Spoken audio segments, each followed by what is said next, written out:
c'est vrai qu'il y a énormément de gens qui abandonnent ou qui souhaitent abandonner ou qui ont envie d'abandonner ou qui ressentent l'envie d'abandonner ou qui se sentent délaissés, frustrés, tout simplement parce qu'ils n'ont pas de résultat pour le moment. Moi, pendant quelques mois, donc alors ça dépend, il y a eu plusieurs périodes dans mon business. Si on parle du dropshipping, pendant 3-4 mois, j'ai pas eu de résultat avant d'en avoir un petit peu en e-commerce. Et si on parle tout simplement de YouTube, pendant 6 mois, j'ai pas eu de résultat. D'accord, j'ai eu 100 abonnés en 6 mois. Alors, simplement, d'ailleurs, d'abord, ce qu'il faut se dire, c'est que la réussite, c'est un cycle. En fait, vous allez commencer par faire un test. Si vous avez un business aujourd'hui, vous allez lancer votre business, donc il va être la partie test. Ensuite, vous allez avoir un problème. Vous allez rencontrer un problème. Je ne sais pas, par exemple, si c'est en dropshipping, vous allez lancer votre boutique, mais vous n'aurez pas d'argent pour faire de la publicité ou payer les influenceurs. Donc, ça va arriver sur un échec. Si vous n'avez pas encore analysé cet échec, il va falloir faire une analyse. Qu'est-ce qui a marché, qu'est-ce qui n'a pas marché, pourquoi ça n'a pas marché. Et ça va mener à un apprentissage, parce que vous allez vous dire pourquoi ça n'a pas marché, qu'est-ce qui fait que ça n'a pas marché, ok, ça je l'ai appris, ok, ça du coup j'ai compris pourquoi ça n'a pas marché, donc la prochaine fois je ferai mieux. Et ce qui va se passer, c'est que vous allez refaire un test en améliorant ce que vous avez raté la première fois, et vous allez trouver la solution. Donc c'est un petit peu ça, un test, failure ça veut dire on rate, learn c'est apprendre, improve c'est améliorer, et re-enter, c'est-à-dire que tu recommences. Et ça c'est vraiment le cycle du succès. Il y a plein de gens qui font le cycle une seule fois et qui s'arrêtent là. Ok, ils font test, ils font test, failure, pardon, ils s'arrêtent là. Test, failure et ils disent ok, c'est pas pour moi, j'arrête le business en ligne. Voilà, j'ai testé une fois, j'ai raté, c'est pas pour moi, c'est pour les autres. C'est que pour les gens intelligents, c'est que pour les stars, c'est que pour les gens qui sont jeunes, c'est que pour les gens qui s'y connaissent en technique. Voilà, ça c'est les remarques de tous les gens. Alors que pourtant, ça n'a aucun sens. C'est simplement un cycle, d'accord. Tous les plus grands entrepreneurs ont raté des centaines et des centaines de fois. Elon Musk, il a raté plein de business. Jack Ma, le président d'Alibaba, il a raté plein de business. Donc, il faut se dire que c'est vraiment un cycle, d'accord. Donc, à vous de déterminer où vous en êtes dans ce cycle. Est-ce que vous êtes en phase de test? Est-ce que vous êtes en phase d'échec? Est-ce que vous êtes en phase d'apprentissage? Vous avez déjà échoué, vous recommencez. Est-ce que vous êtes en phase d'amélioration? Où est-ce que vous êtes? D'accord. Vous devez l'identifier, c'est important. Et surtout, si vous ratez, dites-vous, prenez bien en compte ce cercle-là, retenez-le bien, copiez-le quelque part. Faites une capture d'écran, ce que vous voulez, ou écrivez-le sur votre feuille.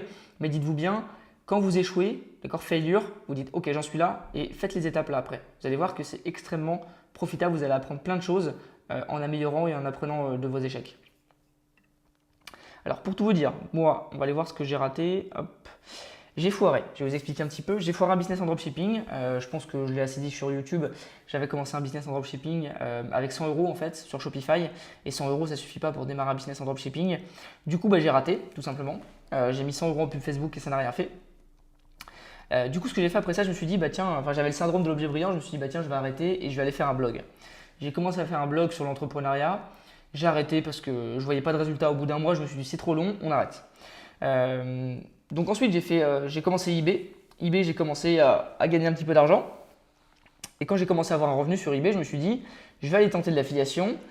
J'ai raté aussi, d'accord, j'ai fait de l'affiliation, ça n'a pas marché. Enfin, je crois que j'avais gagné 11 euros en affiliation en quelques mois. Et ensuite, j'ai commencé du MLM, donc du marketing de réseau. Je suis allé à des conférences, j'ai failli m'inscrire, mais je ne l'ai pas fait. Je suis allé à plein de conférences. J'étais sur le point de m'inscrire et au dernier moment, je me suis rendu compte, je me suis dit, mais non, c'est pas pour moi, c'est pas ça que je veux faire.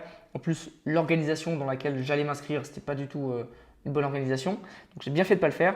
Et tout ça, ça m'a appris plein de choses. Ça m'a appris ce que je voulais pas faire, ça m'a appris ce que je n'aimais pas. Ça m'a appris qu'il fallait rebondir et qu'il fallait apprendre. D'accord? Alors justement, comment rebondir? Comment rebondir? Il y a plusieurs points. Dans le premier temps, il ne faut pas prendre un échec pour un échec universel. C'est-à-dire que ce n'est pas parce que vous avez raté là maintenant ce business-là qui ne fonctionne pas, qui ne fonctionnera pas pour vous ou qui ne fonctionne pas pour les autres. Ça veut simplement dire qu'il y a des paramètres qui n'ont pas fonctionné. D'accord? Peut-être que vous avez fait une mauvaise publicité, peut-être que vous n'avez pas les bonnes bases solides pour que ça marche, peut-être que vous n'avez pas pris un bon influenceur si vous étiez des influenceurs, peut-être que vous n'aviez pas la bonne offre, peut-être que vous n'étiez pas bien référencé. Enfin voilà, ça peut être plein de solutions. Ça peut être plein de solutions. Ensuite, il faut dire que ce n'est pas de votre faute, d'accord? Ce n'est pas de votre faute, vous êtes en cycle d'apprentissage. On l'a tous été, on l'est toujours. Je pense qu'on est en cycle d'apprentissage toute notre vie. Voilà, moi, j'ai de gros projets actuellement et pareil, parfois je suis dans des impasses. Je regarde mes projets, je regarde là où j'ai envie d'aller, je me dis mince, comment je vais arriver là? Comment est-ce que je vais faire? Eh bien, c'est petit à petit, d'accord? C'est un cycle d'apprentissage, il faut surmonter les obstacles. Et super important aussi en quatrième point, faites le point, d'accord? Après un échec, faites toujours le point. Posez-vous, dites-vous qu'est-ce qui n'a pas marché, pourquoi ça n'a pas marché et comment l'améliorer, comme on l'a vu dans le cycle. Ce qu'il faut se dire, l'apprentissage, c'est exactement comme cette image. Pour moi, c'est très très représentatif du business en ligne. L'apprentissage, c'est vraiment du vélo. D'accord, c'est du vélo. Quand vous étiez gamin, vous faisiez du vélo, vous étiez probablement, voilà, au début, vous commencez, je sais pas, on a quel âge quand on commence, 4, 5, 6 ans, quelque chose du genre.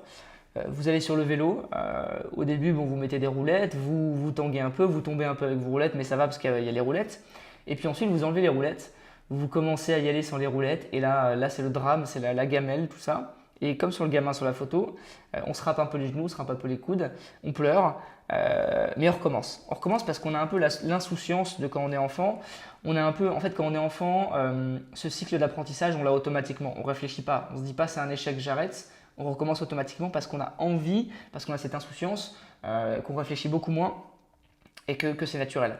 Donc ayez cette insouciance d'enfant au niveau de votre business. Quand vous ratez, ne vous dites pas, ne vous posez même pas la question si vous devez arrêter en fait.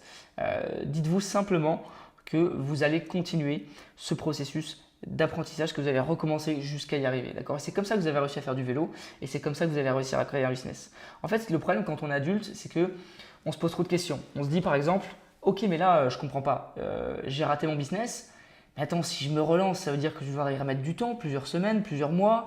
Je vais peut-être pas pouvoir m'amuser avec mes amis, sortir, voir ma famille, voir ma copine ou mon copain.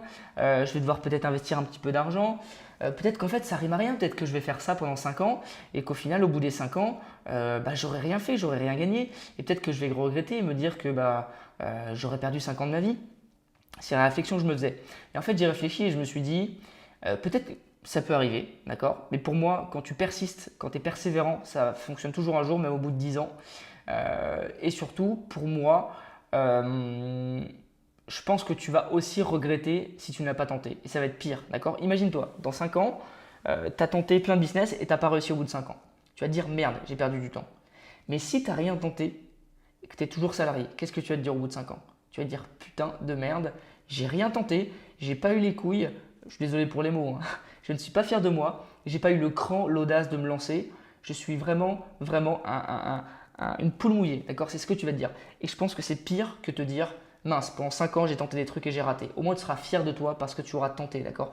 Donc si tu es en train de te demander à l'heure actuelle, pourquoi est-ce que je fais tout ça si ça se trouve dans plusieurs années, j'aurais toujours rien réussi, eh bien dis-toi très bien que ce sera pire les regrets que tu vas avoir si tu tentes rien. D'accord? Donc tente, lance-toi. Alors, pourquoi et comment transformer ces échecs en un business rentable? Moi, les 4 échecs que j'ai eus, ça m'a permis de créer un business qui fait 6 chiffres par an de chiffre d'affaires et 6 chiffres par an de bénéfices. Donc en bénéfice, on a plusieurs centaines de milliers d'euros par an. Pourquoi est-ce que ça m'a permis de faire ça? Comment est-ce que j'ai fait ça? Alors là, les points sont simples, mais on va aller plus dans les détails. C'est juste parce que j'ai pas envie de mettre trop de trucs sur les slides. Dans un premier temps, ça m'a permis d'apprendre de mes erreurs. D'accord? Quand j'ai commencé, j'ai fait plein d'erreurs. Et en fait, au fur et à mesure, on ne se rend pas compte, mais ça s'améliore. Sur le coup, tu te dis, putain mince, j'ai l'impression que j'avance pas, etc. Mais plusieurs années plus tard, si tu as continué à bosser, si tu as continué à mettre des trucs en place, tu vas te rendre compte que tes erreurs t'auront énormément servi. Tu vas te rendre compte même qu'elles étaient un petit peu stupides. Et ça va te faire rire. Ça m'a permis aussi de savoir ce que j'aime, ce que j'aime pas. En tant que business, par exemple le marketing de réseau j'aime pas du tout, voilà, le blog j'aime bien mais je préfère déléguer, j'ai pas envie de le faire. L'affiliation c'est sympa par contre parce qu'il n'y a pas de service après-vente, tu utilises le produit de quelqu'un d'autre, donc ça c'est plutôt sympa, j'aime bien l'affiliation. Et le dernier c'était quoi? C'était le dropshipping. Alors j'aime bien le dropshipping, mais alors moi je me suis plutôt lancé sur la partie eBay. Sur Shopify je trouve ça intéressant aussi, il y a un niveau de scalabilité qui est assez grand, et ça c'est plutôt intéressant. Donc le dropshipping c'est vraiment un business intéressant. Et en fait, ce qui est marrant aussi, c'est que tous ces échecs m'ont appris à aimer l'échec. C'est-à-dire que maintenant, quand j'échoue, j'aime bien, ça ne me dérange pas. En fait, ça me challenge, ça me stimule parce que je vais essayer de trouver une nouvelle solution pour atteindre mes objectifs. Je vais essayer de contourner le problème, de passer au-dessus ou en dessous ou à gauche ou à droite de l'obstacle au lieu de rentrer dedans. Et ça me permet aussi de me challenger parce que c'est vrai que voilà, quand tu as un business qui tourne, je te le dis honnêtement, moi il y a eu un moment où j'ai eu un business qui tournait bien et en fait tu es un peu dans ta zone de confort parce que tu gagnes beaucoup d'argent, tu as tout automatisé, moi c'est ce qui m'est arrivé, et je me suis dit putain je sais pas comment faire plus. Et ça c'est un vrai problème, et du coup je me suis lancé dans de nouveaux défis, de nouveaux challenges, j'ai commencé à échouer et ça m'a permis de me relancer. Donc vraiment, si toi aujourd'hui tu es dans cette optique-là. Voilà, c'est pas une vidéo qui va être très très longue, cette vidéo va durer voilà, peut-être 10-15 minutes, mais c'est assez pour te transmettre le message que j'ai envie de te transmettre, que plein d'échecs, ça peut te transformer en énorme réussite. Il faut simplement apprendre de tes échecs, les analyser, et quand tu as un échec, il ne faut pas te dire « ok, j'arrête tout, c'est fini » sans analyser. Analyse ton échec, dis-toi pourquoi ça s'est passé, comment tu vas pouvoir améliorer tout ça et comment la prochaine fois ce sera mieux. Et à chaque fois que ce sera un tout petit peu mieux à chaque fois, eh bien au bout d'un moment ça va être parfait et tu vas faire décoller ton business. Donc c'est le message que j'ai envie de te transmettre. Si aujourd'hui tu penses à abandonner ou alors tu sens que tu es frustré, tu sens que ça ne va pas, que tu es dans une mauvaise passe, eh bien je te donne beaucoup de force et surtout tu vas réussir. D'accord? C'est que de la persévérance, un peu d'intelligence d'esprit dans le sens où il faut être un petit peu malin, d'accord, bien analyser et bien comprendre pourquoi on a échoué. Mais après, sinon, c'est que de la persévérance et de la motivation. Donc, si tu es là, c'est que tu as la motivation parce que tu t'es lancé à travers des programmes, des formations, des challenges. Donc ça, c'est super. Maintenant, il ne reste plus que la discipline et la persévérance et tu vas toucher ton but.